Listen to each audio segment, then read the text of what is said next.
No estaba durmiendo cuando llegaron por mí.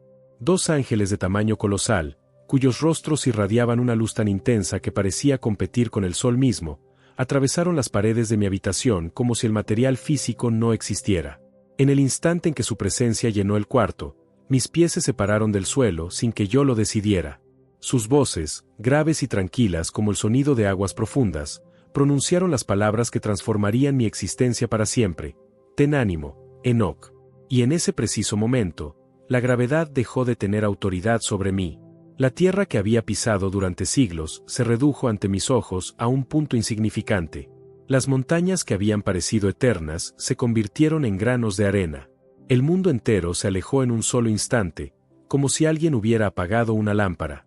Atravesamos tempestades de luz y turbulencias invisibles hasta que el primer cielo se abrió ante nosotros. Y lo que vi allí cambió para siempre mi comprensión del cosmos, de la creación y de la naturaleza misma del universo que habitamos. Lo que Enoch presenció en ese viaje sobrenatural quedó registrado en textos que durante siglos han sido ocultados, suprimidos y eliminados de los cánones oficiales. Un relato que las instituciones religiosas más poderosas del planeta han preferido mantener fuera del alcance de la humanidad. Y hoy, en este video, vas a conocer cada uno de esos 7 cielos, lo que habita en ellos y los secretos que Enoch fue el único ser humano en presenciar y en regresar para contarlo. Cursor blanco con forma de mano hacia la derecha si este contenido te genera preguntas que nadie más se atreve a hacer. Dale like a este video ahora mismo y suscríbete al canal para no perderte ninguno de estos relatos que la historia oficial prefiere ignorar. Activa la campana de notificaciones para recibirlos antes que nadie. Número 1. El primer cielo. El océano suspendido al cruzar la primera frontera invisible que separa el mundo conocido de lo que está más allá de él. Enoch se encontró ante un espectáculo que ningún ser humano había contemplado antes ni contemplaría después. El firmamento, esa bóveda que los ojos terrestres perciben como un simple cielo azul, es en realidad un océano de proporciones incalculables suspendido en la nada absoluta. Aguas oscuras y de una densidad sobrenatural que desafían toda lógica física conocida, que no caen porque están sostenidas por una fuerza que no es la gravedad sino algo que no tiene nombre en ningún idioma humano. Las olas de ese océano superior se mueven en un silencio perfecto y perpetuo. No hay sonido. No hay eco. Solo el movimiento eterno de masas de agua que ningún ojo humano debería ser capaz de ver. Enoch caminó sobre ese abismo y contempló los depósitos de nieve que el texto sagrado describe con una precisión que resulta imposible de ignorar. No eran nubes ordinarias. Eran estructuras cristalinas de hielo puro, construidas con una arquitectura imposible, custodiadas por ángeles cuyo aspecto era tan extraño que el relato apenas puede describirlos. Esos guardianes no tenían rostros reconocibles. Estaban compuestos de frío y de silencio, como si fueran la personificación física del invierno eterno. Su función era una sola: custodiar los patrones climáticos de la Tierra entera, esperando la instrucción precisa del Creador para liberar o contener cada tormenta, cada nevada, cada granizo que caería sobre el mundo. Enoch se acercó a los cristales y sintió un frío que quemaba con más intensidad que cualquier fuego conocido. En su interior había encerradas millones de tormentas completas, aguardando su momento. Más allá de los depósitos de hielo, descubrió los portales colosales por donde las estrellas entran y salen de su recorrido visible. Una maquinaria de escala cósmica, perfectamente coordinada, que la humanidad observa desde abajo sin comprender en absoluto su verdadera naturaleza. Lo que los astrónomos interpretan como movimiento natural de cuerpos celestes es, según el relato de Enoch, el resultado de un sistema administrado por seres inteligentes que obedecen órdenes precisas. El universo no funciona solo. Nunca ha funcionado solo. Número 2. El segundo cielo. La prisión eterna. La transición al segundo cielo fue violenta en términos sensoriales. La luz desapareció por completo, como si alguien hubiera extinguido todas las fuentes de energía del universo de manera simultánea. No había penumbra. No había oscuridad gradual. Era ausencia total de luz, un tipo de oscuridad que Enoch describe como algo vivo, como si la tiniebla en sí misma tuviera peso y presencia propia. Y en esa oscuridad absoluta, había seres. Eran ángeles. O lo habían sido alguna vez. Ahora estaban encadenados en ese espacio sin luz, con sus alas laceradas y sus formas distorsionadas por el tiempo y por el peso de lo que habían hecho antes de que la historia del mundo comenzara. Lloraban en un silencio que resultaba más perturbador que cualquier grito.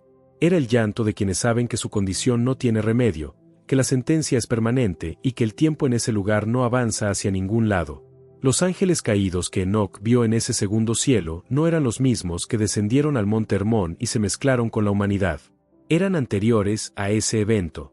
Eran los que cayeron en la primera rebelión, la que ocurrió antes de que la tierra existiera en su forma actual. Su crimen era de una naturaleza tan profunda que el texto apenas lo describe de manera directa. Lo que queda claro es que ese segundo cielo no es un lugar de tránsito ni de purificación. Es una prisión sin fecha de liberación. Enoc fue sacado de allí rápidamente por sus guías, que entendían que ese nivel de oscuridad era demasiado para que un ser mortal lo absorbiera sin consecuencias. Número 3. El tercer cielo. El paraíso y su contrario, el tercer cielo, fue el mayor contraste emocional que Enoc experimentó en todo su viaje. Al entrar por el sur, la luz regresó con una intensidad que lo hizo llorar de manera involuntaria. No eran lágrimas de dolor. Eran lágrimas de una belleza tan abrumadora que el cuerpo no tiene otra manera de procesarla. Lo primero que vio fue el árbol de la vida, y la descripción que hace de él en el texto sagrado no se parece a ninguna imagen que la tradición religiosa popular haya producido. El árbol de la vida era una estructura viviente de proporciones que superaban todo lo que Enoc había visto hasta ese momento. Sus ramas parecían hechas de oro fundido en movimiento, siempre fluyendo, nunca estáticas. Sus frutos desprendían un aroma que el texto describe como algo capaz de sanar el alma, no el cuerpo, sino la parte más profunda del ser humano que ni siquiera tiene nombre preciso en ningún idioma. Enoc sintió una paz absoluta al estar cerca de ese árbol, una paz que no era pasiva sino activa, como una fuerza que llenaba cada espacio vacío dentro de él. El texto apunta que ese es el lugar donde el Señor descansa cuando visita el paraíso. No es una afirmación menor. Implica que Dios mismo tiene un lugar específico en la creación donde elige detenerse, donde la belleza que él mismo creó le produce algo que solo podemos intentar traducir como satisfacción o deleite. Enoc contempló ese espacio con una reverencia que superaba cualquier experiencia religiosa que hubiera tenido durante su vida en la tierra. Pero entonces sus guías lo obligaron a girar hacia el norte. Y lo que vio al girar fue el reverso exacto de todo lo que había contemplado hasta ese momento. En el mismo nivel del tercer cielo, cruzando una frontera invisible que separaba dos realidades radicalmente opuestas, existía un lugar que el texto describe con una precisión que resulta difícil de leer con calma. Fuego oscuro que no generaba luz. Un río de hielo cortante que avanzaba sin destino visible. Una atmósfera de condena tan densa que Enoc la sintió físicamente sobre su cuerpo. Sus guías le explicaron sin rodeos que ese lugar había sido diseñado específicamente para quienes durante su vida terrenal habían elegido deshonrar al Creador de manera deliberada y consciente. No era un lugar de purificación transitoria. Era un destino permanente. El infierno, según el testimonio de Enoc, no está debajo de la tierra. Está en las alturas.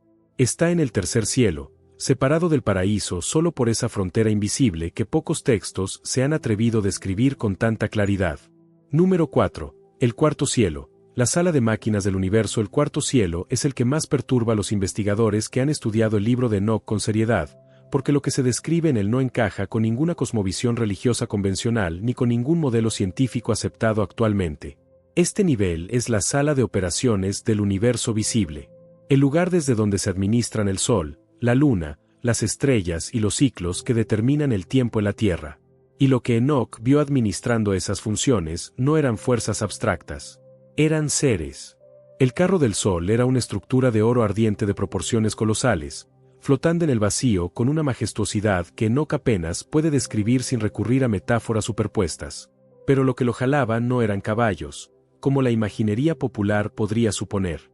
Eran criaturas de una naturaleza completamente diferente a cualquier animal que la Tierra haya producido. El texto las nombra como Chalcidrí y Fénix, y la descripción que hace de ellas es tan precisa y tan extraña que resulta imposible que haya sido inventada. Tenían patas y cola de león, cabeza de cocodrilo de una especie extinta, y alas de un color púrpura tan intenso que oscurecían las estrellas cuando las desplegaban completamente. Su tamaño era incomprensible para la mente humana. Antes del amanecer, estas criaturas cantaban. Y ese canto, ese sonido específico que emitían en el momento exacto antes de que la luz tocara el horizonte terrestre, hacía vibrar los fundamentos del firmamento. Era la señal que activaba el movimiento del Sol hacia la primera de las 6 puertas del este. Esas puertas, que el texto describe como portales de piedra más grandes que continentes enteros, suspendidos en el vacío sin ningún soporte visible, son los puntos de entrada y salida del Sol en su recorrido diario. Enoc las vio desde adentro, y la escala de esas estructuras lo dejó paralizado. También observó la ruta de la Luna, administrada por espíritus que medían el tiempo con instrumentos de luz que no tienen equivalente en ninguna tecnología humana conocida. El tiempo, según lo que Enoc presenció, no es un fenómeno natural. Es un sistema administrado. El canto de las criaturas celestiales que servían al carro del Sol se detuvo de manera abrupta en un momento determinado, como si alguien hubiera cortado el sonido con una tijera invisible. Esa interrupción repentina fue la señal de que el tiempo en ese nivel había terminado. Los guías de Enoc lo tomaron y continuaron el ascenso hacia el siguiente nivel de la creación, donde la naturaleza de todo lo que había visto hasta ese momento cambiaría radicalmente. Número 5. El quinto cielo. Los gigantes petrificados. Si el cuarto cielo era gloria y operación cósmica, el quinto era silencio y dolor. Un silencio gris, como lo llama el texto, que se sentía sobre los hombros como un peso físico real. No había música. No había luz brillante. Había una atmósfera de lamento contenido que Enoc percibió antes de ver a los seres que habitaban ese nivel. Y cuando los vio, la escala de lo que contempló lo dejó sin palabras durante un momento que el texto no precisa en duración. Los Grigori. Ese es el nombre que el texto les da. Eran ángeles, o al menos habían sido ángeles en algún momento anterior. Pero su apariencia era la de seres cuyo tamaño superaba cualquier dimensión concebible para la mente humana. El texto los compara con continentes en su escala. Sus rostros estaban petrificados en una expresión que combinaba la vergüenza más profunda con una tristeza que había superado el punto de poder expresarse de manera activa. Sus alas, enormes y grises, colgaban marchitas a sus lados como banderas de una batalla perdida hace tanto tiempo que nadie recuerda cuándo comenzó. Enoc preguntó a su guía Uriel la razón de ese estado tan perturbador. Y la respuesta que recibió fue una de las más impactantes de todo el relato. Esos seres no eran los que habían descendido al monte Hermón. Eran sus hermanos, los que habían permanecido en su lugar, los que no habían cometido el pecado de mezclarse con la humanidad. Pero el peso de la transgresión de sus hermanos los había transformado de todas maneras. La solidaridad de la culpa, el conocimiento de lo que sus compañeros habían hecho, los había convertido en estatuas de dolor que no podían ni querían cantar alabanzas al Creador. Cuando Enoc se acercó a ellos, los Grigori lo miraron con una intensidad que lo atravesó por completo. Y entonces ocurrió algo que el texto registra con una sencillez que hace que su impacto sea aún mayor. Le pidieron a un ser humano mortal, a alguien infinitamente más pequeño que ellos en escala física, que intercediera por ellos ante el Creador. Enoc les tendió sus manos, tan insignificantes comparadas con las de esas criaturas colosales, y les habló con una directeza que refleja el carácter que lo había hecho diferente desde su vida en la tierra. ¿Por qué no cantan al Creador? Despierten antes de que el tiempo se cierre sobre ustedes. Y entonces, ante el contacto de un ser mortal y ante esas palabras directas, los colosos levantaron sus rostros milenarios. Abrieron sus bocas de piedra y entonaron un coro que hizo temblar la nieve y el silencio de ese nivel entero. Un canto que no era alegría sino súplica urgente, clamando misericordia con una voz que resonó en cada rincón del quinto cielo. Ese sonido acompañó a Enoc durante el resto de su ascenso. Número 6. El sexto cielo. La administración perfecta. Si el quinto cielo había sido el nivel del dolor y del lamento, el sexto fue el nivel que más impactó la comprensión intelectual de Enoc sobre la naturaleza del universo. Porque lo que habitaba en ese nivel no eran simplemente seres poderosos. Eran los administradores de toda la realidad observable e inobservable, los que gestionaban cada detalle de la creación con una precisión que hacía que el concepto mismo de caos o de azar resultara completamente ridículo. 7 bandas de arcángeles habitaban el sexto cielo.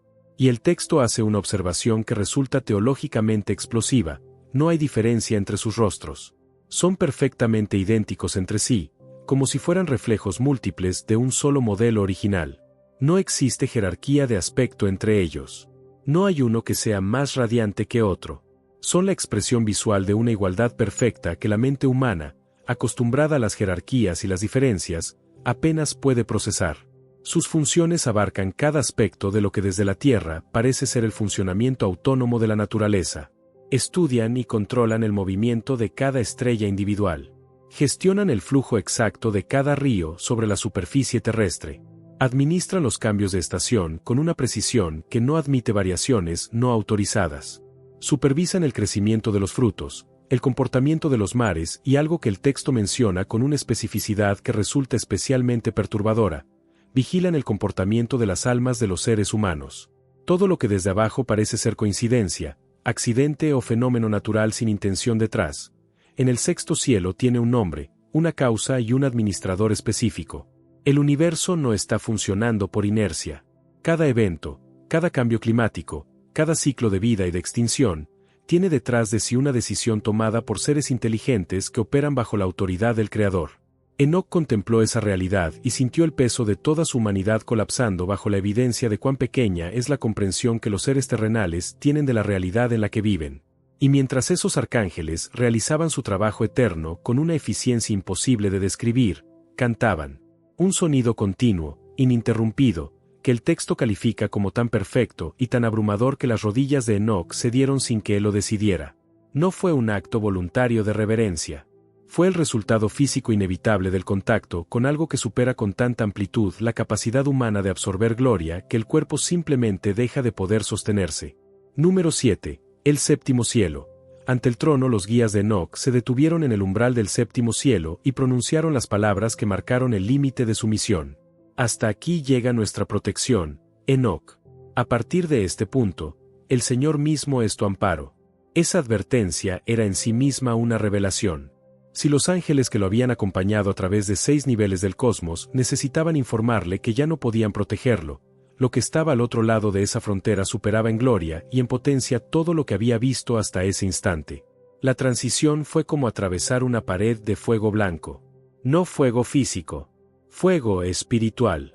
Un umbral de energía tan concentrada que al cruzarlo los sentidos de Enoc dejaron de funcionar de la manera en que habían funcionado siempre.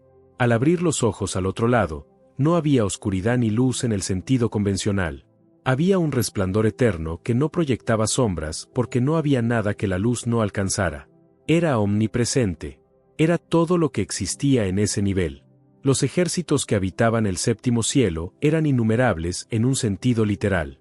El texto dice que contar las estrellas del firmamento sería una tarea más sencilla que intentar calcular el número de seres de luz organizados en legiones que Enoc contempló en ese nivel. Estaban armados con relámpagos. No como símbolo ni como metáfora. Como armas reales, funcionales, que irradiaban una energía que el texto apenas puede nombrar con los recursos del lenguaje humano.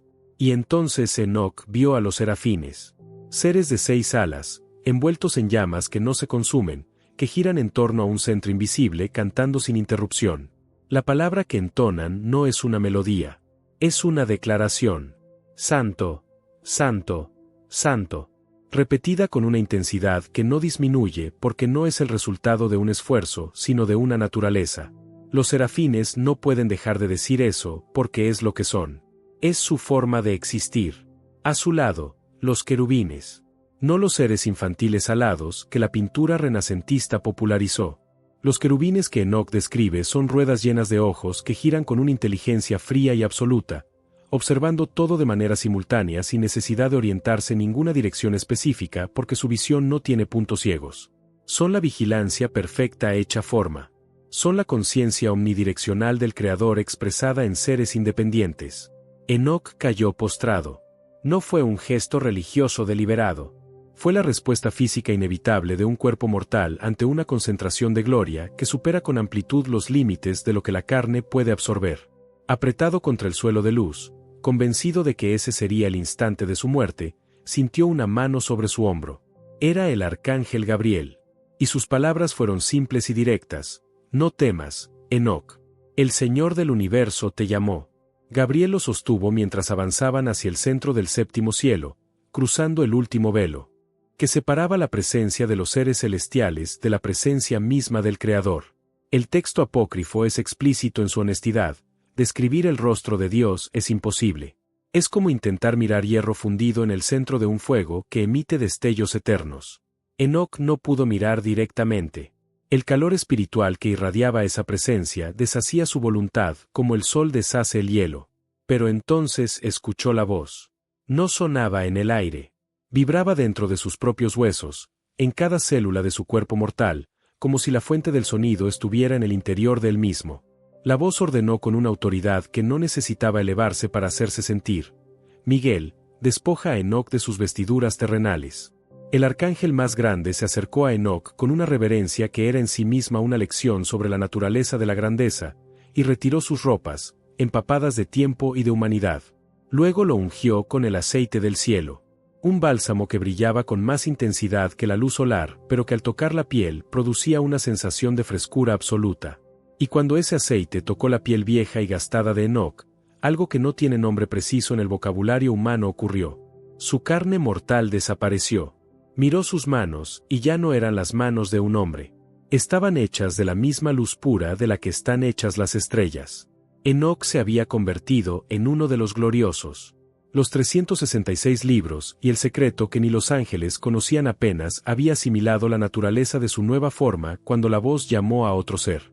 Prabuil, el escriba celestial, cuya boca emana sabiduría pura de manera constante, se acercó a Enoc y le entregó un cálamo de fuego sagrado. No era un instrumento de escritura en el sentido que cualquier ser humano reconocería. Era un objeto de una naturaleza completamente diferente, capaz de registrar verdades que no pueden expresarse en ningún idioma terrestre. Entonces Prabuil abrió ante Enoc los almacenes de los libros divinos. Vastos depósitos de conocimiento que contienen todo lo que existe, todo lo que ha existido y todo lo que existirá. Y durante 30 días y 30 noches, sin necesidad de dormir ni de comer porque su nueva naturaleza no conocía el agotamiento, Enoc escribió. Prabuil le dictó los secretos del universo con una velocidad y una profundidad que habrían destruido cualquier mente todavía atrapada en la lógica terrenal. Enoc escribió sobre el peso exacto de los vientos, sobre el número preciso de las estrellas y los nombres propios de cada una de ellas, sobre los nombres de las almas que aún no habían nacido, sobre los principios que gobiernan la creación desde sus fundamentos más profundos. Cuando el periodo de dictado terminó, había llenado 366 libros con conocimiento que ningún ser humano antes o después de él ha vuelto a acceder de esa manera. Entonces los ángeles se retiraron. Enoc quedó solo frente al trono. Y el Creador mismo le reveló algo que el texto califica con una frase que resulta difícil de procesar en toda su dimensión, un conocimiento que ni siquiera los ángeles poseían. El secreto de cómo el universo fue creado desde la nada absoluta, no desde materia preexistente. No desde energía que se transformó, desde la nada. Un proceso que ninguna ecuación física puede describir porque comienza en un punto que está antes de cualquier ley que la ciencia ha formulado. Ese conocimiento quedó plasmado en los 366 libros celestiales. Pero Enoc no permaneció en el cielo. Todavía no era el momento. Ya transformado en un ser de luz, Dios lo envió de regreso a la tierra con un límite de tiempo implacable. Solo 30 días. 30 días para entregar esos textos a sus descendientes, para transmitir todo lo que había visto y escuchado, antes de ser llevado a los cielos de manera definitiva. Sin regreso. Sin posibilidad de que la muerte lo alcanzara, porque fue tomado por el Creador directamente. Esos son los textos que la historia oficial ha intentado enterrar durante siglos. El libro de Enoc fue conocido por los primeros seguidores de la tradición judeocristiana. Fue citado, estudiado y considerado sagrado por comunidades enteras. Y luego fue eliminado de manera sistemática de los cánones que las instituciones más poderosas del mundo religioso establecieron. No por error. No por descuido.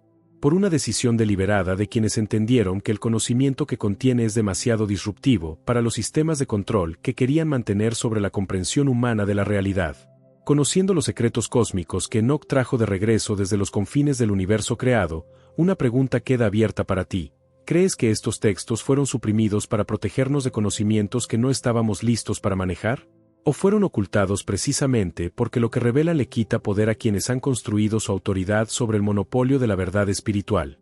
Te leo en los comentarios. Y si quieres seguir explorando estos territorios que la historia oficial prefiere mantener en silencio, ya sabes qué hacer. Suscríbete, activa la campana y acompáñanos en el próximo video.